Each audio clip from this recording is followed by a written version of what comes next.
force. But when he came back, and this is what I wanted to make the point about the Russians and the Comintern. The Russians knew exactly, and the Comintern knew exactly what Larkin was like. They weren't fools. They were in a fight for their lives, and their biggest enemy was the British Empire. So anybody that could deny the British Empire here in Ireland or anywhere else was their friend. So they pulled the blinds down on all his shortcomings. And all the younger communists here, like Roddy Connolly and George Pollock and all those people, they all wanted recognition from Moscow to set up a proper communist party. Because Larkin had a thing called the Irish Workers' League. The Irish Workers' League was Larkin doing what he told you. That was what the Irish Workers' League. I knew people that were in it. That's a fact. It wasn't a properly functioning party. But the Russians would never go aside from him until he walked away from it in the late 30s.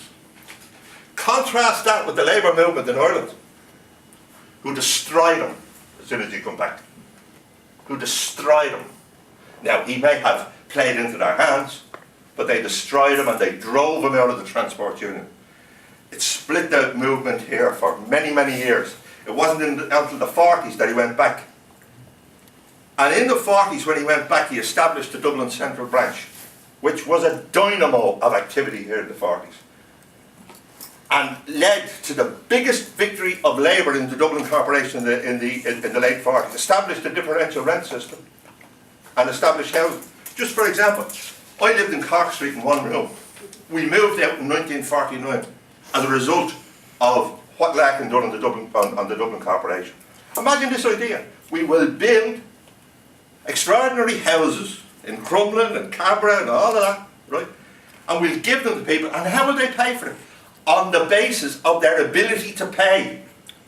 That's socialism. That's absolute socialism. Established here in this city in the 1940s, notwithstanding the clerical church and all the rest of it. And after he'd done all that, as soon as he was nominated properly for a seat to stand as a TD, the Irish Transport split the movement and walked out because they couldn't have him. They couldn't have him. And the last thing of his life, and I'll just end on this, the last thing of his life is the Dublin Corporation. He wasn't an egotist, but he really wanted to be the Lord Mayor of Dublin. He was in his 70s. And that Labour with Fine Gael had enough to do it. And it was Labour's turn, because they had a Buggins turn agreement, as they often do on these things. And the word came from Fine Gael. Anybody but Larkin. And I think that's a great, great tribute to Jim Larkin. That even in his 70s, they would say, anybody but him.